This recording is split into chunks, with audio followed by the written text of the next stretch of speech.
Get a job and stop being a leech. The words cut across the dinner table like broken glass. My daughter-in-law's voice was loud enough that even the neighbors could have heard through the open window. For a second, the room went still, forks frozen midway to mouths, the scent of baked lasagna hanging heavy in the air. And then I did something that no one expected. I laughed. It was not the brittle laugh of someone defeated, nor the nervous chuckle of someone caught off guard.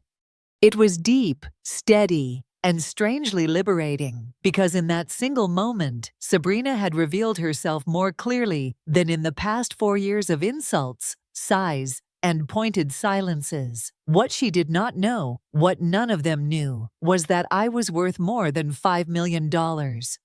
Behind my worn sweaters and second-hand shoes, behind the modest one-bedroom apartment with its creaky radiator and mismatched dishes, lived the truth of a woman who had built her own empire from nothing and chosen to step away from it in disguise. So I leaned back in my chair, still smiling, and replied with a calmness that seemed to unnerve her. "Sweetheart, you may want to start looking for a new place to live." The silence that followed was heavy.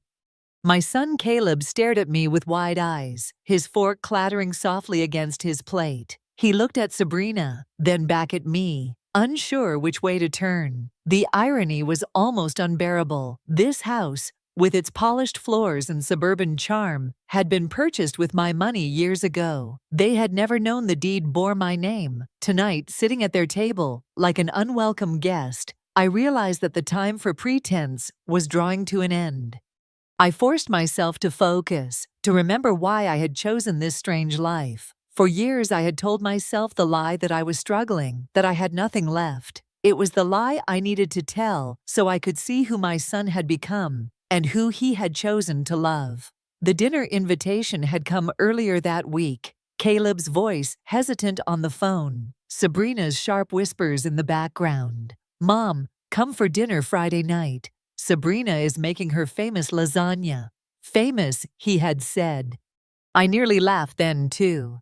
The woman could barely boil pasta without scorching the pot, but I had agreed, as I always did. Now, staring at Sabrina's triumphant smirk, I knew this dinner would be remembered for reasons she could never imagine. After I left their house that night, the autumn air of Detroit felt sharper than usual, cutting across my cheeks as I walked the 6 blocks back to my apartment.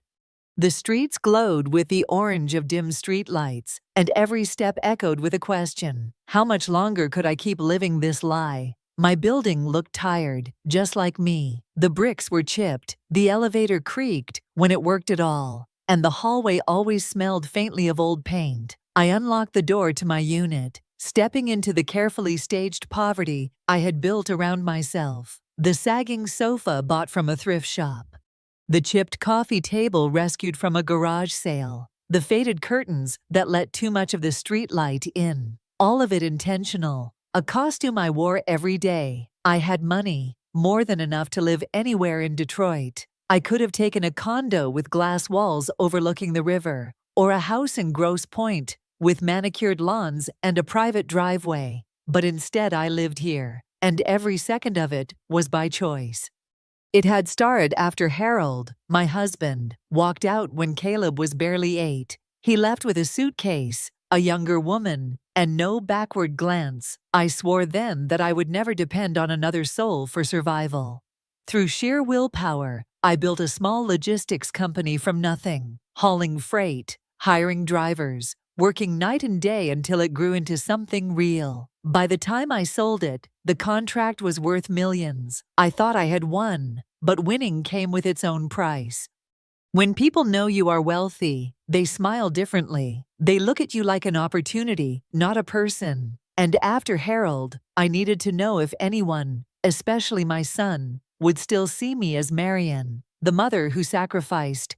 Not Marian, the woman with a bank account big enough to silence doubts. Caleb, my only child, was 35 now, handsome with his father's sharp jaw and my stubborn eyes. He worked as a manager at a small Detroit firm, and for a while, I thought I had done well.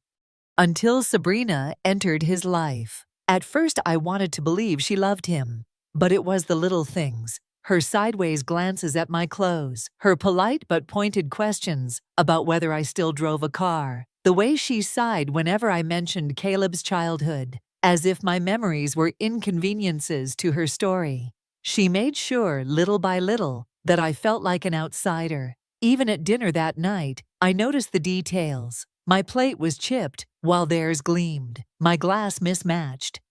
My chair at the farthest end of the table. Small humiliations, invisible to anyone who wanted to ignore them. But I saw them, and I remembered every one. The next Friday came too quickly, and with it, another dinner invitation I could not refuse. Sabrina liked these little performances, where she could play the gracious hostess while cutting me down piece by piece. I told myself I could endure it, just as I had endured worse in my life.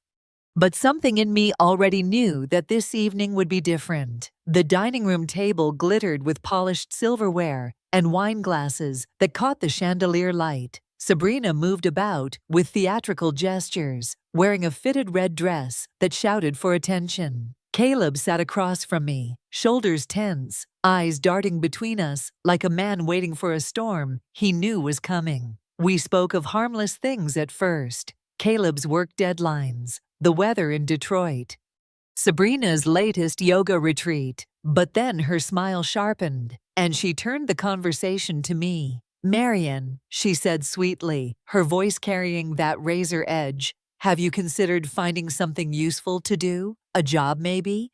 My cousin's grandmother works at the local grocery store as a cashier.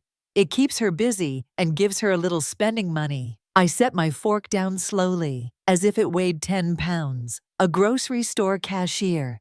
After decades of running my own business, after nights spent in cold warehouses and early mornings signing contracts that shaped entire supply chains, this woman thought I should stand behind a counter, scanning barcodes. Caleb shifted uncomfortably, but he said nothing. His silence was worse than her insult. Sabrina leaned forward, emboldened by the lack of resistance. "You know, you're only 61. Plenty of people your age are still working.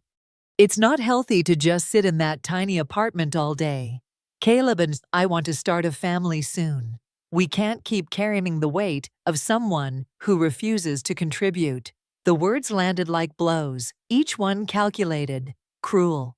I felt the air grow colder, though the house was warm. I folded my hands in my lap, forcing my voice to remain calm. "Is that what you both think of me? Dependent? A burden?" Sabrina's eyes gleamed. "Let's be honest, you rely on us for everything. It's not sustainable." For a moment, I just looked at her. The arrogance, the ignorance, the sheer blindness to the truth sitting right in front of her. And then something inside me shifted. "You have no idea what's coming for you," I said quietly. Her smile faltered. Caleb's head snapped up. Silence fell across the table, like a shroud. For the first time in years, Sabrina looked uncertain. And that was enough for me. 3 days passed before Caleb finally called. His voice was strained, almost hesitant, as if he wasn't sure which version of me he would find on the other end of the line. "Mom," he said quietly, "can I come over? We need to talk." When he arrived at my apartment, he looked around with that same mixture of pity and discomfort I had seen 100 times. The peeling paint on the door frame, the thrift store sofa sagging under its own weight, the lamp that flickered when the heat kicked in. He took it all in, as if it confirmed every belief he had about my helplessness. "Mom," he began, "this place, it's so small, so depressing. How have you lived like this for so long?" I poured him a cup of coffee from the expensive beans I kept hidden for special occasions. He blinked at the taste, surprised. Then I sat down across from him at the little kitchen table and folded my hands. "Caleb," I said, "you asked what I meant the other night. It's time I show you." From the shelf behind me, I pulled down a thick folder, its edges worn from years of handling. I slid it across the table. He opened it reluctantly, flipping through pages of bank statements, property deeds, and investment portfolios. His eyes widened as the numbers came into focus, figures he had never imagined his mother could possess. "Mom, what is this?" "This," I said steadily, "is who I really am. Your father left us but I built a company from nothing. I sold it before I retired, and I've been living off investments ever since. I'm worth over $5 million, Caleb. His hands trembled as he turned another page. But the apartment, the clothes, no car, you let us think. I let you think what you wanted. I interrupted gently. Because I needed to know, I needed to see who would still treat me with love when they thought I had nothing left. He sank back into his chair, face pale. So all this time, you were testing us. I was protecting myself, I corrected, from people like Sabrina. People who see kindness as weakness, who mistake modesty for poverty, who use others until there's nothing left. Caleb rubbed his face with both hands. She has treated you badly, hasn't she? I looked at him, my only son, the boy I had raised alone. She has treated me like dirt, Caleb, and you stood by and let her. The words hit him harder than any slap could have. And for the first time, I saw regret in his eyes. The call came only 2 nights later. Sabrina's voice, shrill and commanding, crackled through the phone. Marion, we're having a family meeting. Tonight, 7 o'clock. Be there. She didn't ask. She ordered. I almost laughed. Little did she know I had been preparing for this exact moment for years. When I arrived at their house, I wasn't the shabby widow they were used to mocking. I wore a fitted black dress, a pearl necklace Harold once gave me, and a pair of heels that clicked across their polished floors, like a warning. Caleb opened the door, his eyes widening as he whispered, "Mom, you look like yourself again." In the living room, Sabrina perched on the sofa, like a queen awaiting trial, her arms folded tightly, her red lipstick bold against a scowl. Several relatives had been invited, her sister, her cousin, even Caleb's old college friend, clearly recruited to witness my downfall. "Good," Sabrina said when she saw me. "Now we can get everything in the open. You've been lying to us, Marion, pretending to be poor, manipulating Caleb, making us worry. That's not normal behavior. You need help." Her voice dripped with false concern, but her eyes glittered with triumph. She thought she had cornered me. I set my purse on the coffee table, slowly unzipping it. "You want everything in the open, Sabrina? Fine. Let's put it all on the table." From inside, I pulled a manila envelope and laid it flat. With careful hands, I slid out the contents: printed emails, attorney consultation notes, and photographs. Caleb leaned forward, frowning. "What is this?" "Proof," I said evenly, "that your wife has been consulting an elder law attorney, asking about guardianship, about how quickly she could gain control of my finances if I were declared incompetent." The room went silent. Sabrina's face drained of color. "That's a lie," she shrieked. "She's twisting everything." "Is it also a lie," I cut in, "that you have over $52,000 in hidden credit card debt, that you've been pawning jewelry and replacing it with fakes so Caleb wouldn't notice? Because I have those records too." Gasps circled the room.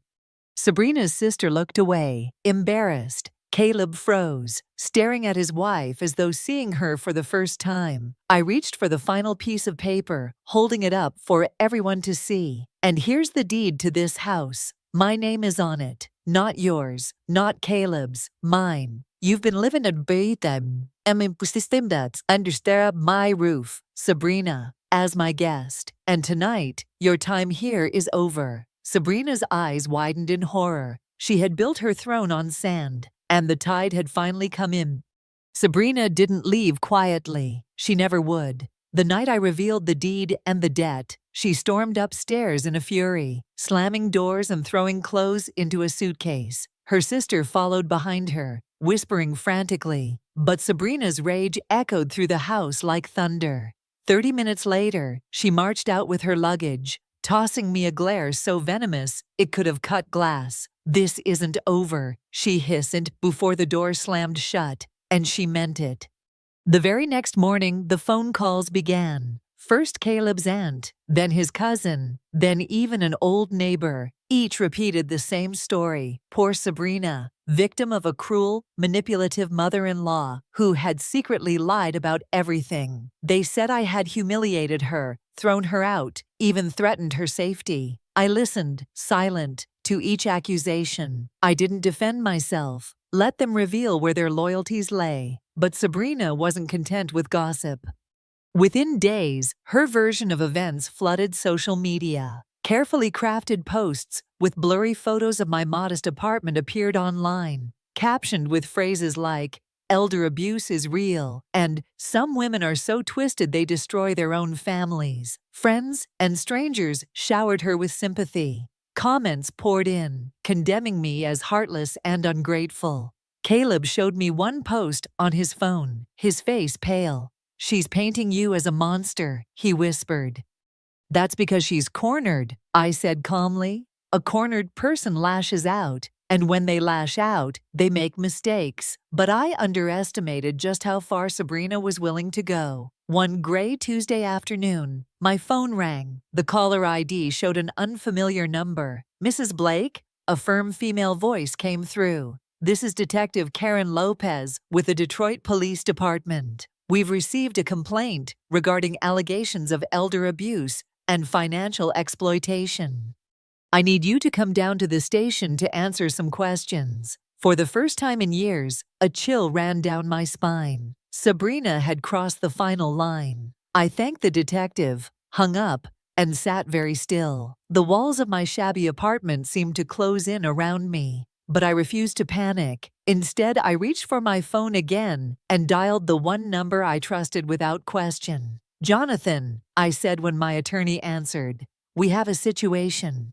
My daughter-in-law just accused me of elder abuse. Meet me at the station in an hour." There was a pause, then his steady voice. "Bring everything we've prepared. It's time." I closed my eyes, exhaled slowly, and felt the weight of years of silence lifting. Sabrina thought she had finally won, but she had just made her most dangerous mistake yet. The next morning, I arrived at the Detroit Police Department, dressed not as the fragile widow Sabrina described, but as myself.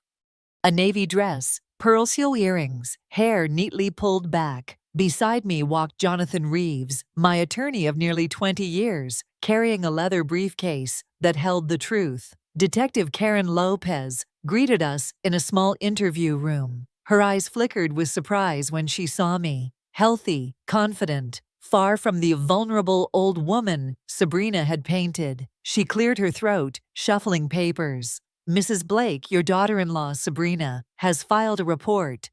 She claims you are being financially abused by your son, that you live in poverty because your money is controlled, and that when she tried to intervene, you retaliated against her. She provided photos of your apartment and bank statements with low balances." She slid a folder across the table. Inside were grainy photographs of my living room, taken through the window when she thought I wasn't looking. Furniture staged to look pitiful.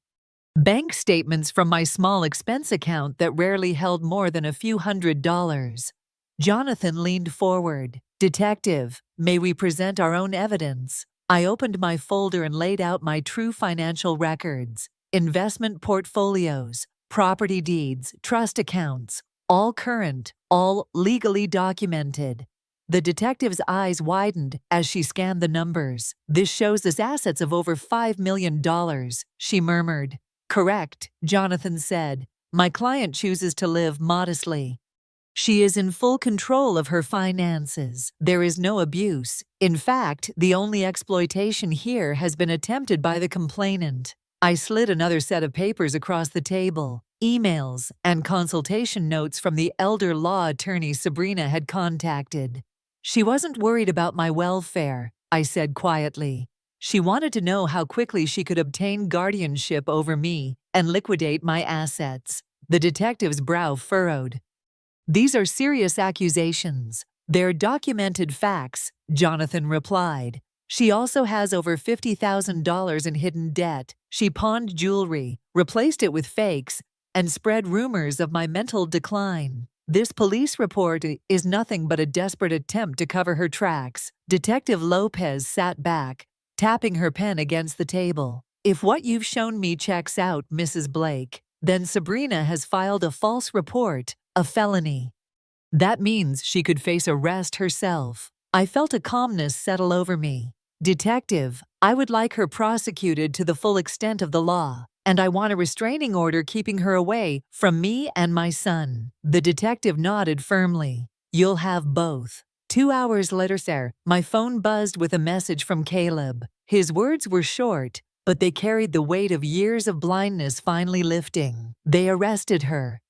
Mom, what happens now? I looked out the window at the Detroit skyline, feeling the storm clouds finally break. Now, I whispered, we rebuild. That evening, Caleb came to see me, not at the shabby apartment he thought I lived in, but at my real home. A penthouse high above the Detroit skyline, glass walls glowing with the sunset. When he stepped inside, he froze, his mouth opening and closing like he had forgotten how to breathe. Mom, this is where you've been all along? Yes, I said softly. This is who I really am. I kept it hidden because I needed to see the truth, and now you know it. He walked slowly through the living room, running his hand along the polished wood furniture, staring at the paintings Harold and I once picked out together. He turned back to me, his eyes shining with shame. I let her humiliate you. I let her call you names. Names, treat you like nothing. And I stood by. I touched his arm gently. You were blinded by love, Caleb. It happens. What matters now is what you do with the truth. 6 months later, the divorce papers were signed. Sabrina stood in court, pale and furious, as the judge read her sentence. 6 months in county jail for filing a false police report, 3 years of probation, and restitution for my legal costs. She also received a restraining order that barred her from contacting me or Caleb. The life she had built on lies collapsed around her, piece by piece, until all that was left was the echo of her own cruelty. Caleb, though, was free. For the first time in years, I saw my son smile without the shadow of her judgment hanging over him. He started spending more evenings with me, sharing dinners and laughter, rediscovering the bond we thought was lost. And one day, he told me he had met someone new, a kind woman named Leah, a school counselor who drove an old sedan and thought Olive Garden was fancy. She had no idea Caleb's mother was wealthy, and that, I thought, was a good sign. As for me, I stopped hiding. I sold the little apartment I had used as my disguise and donated much of the furniture to families who truly needed it. I began volunteering at a local women's shelter, teaching them about financial independence, about never letting anyone control their worth. When I look back now, I see the years I lost pretending to be less than I was. But I also see the gift hidden inside that pain, the clarity to recognize who loved me for me and who only loved what they thought I could give. The lesson is simple, yet sharp as glass. Kindness is not weakness. When people mistake it for weakness, they eventually learn the difference. And that night, standing on my balcony with the lights of Detroit glittering below, I whispered to myself the words that carried me through it all. I will never again apologize for who I am.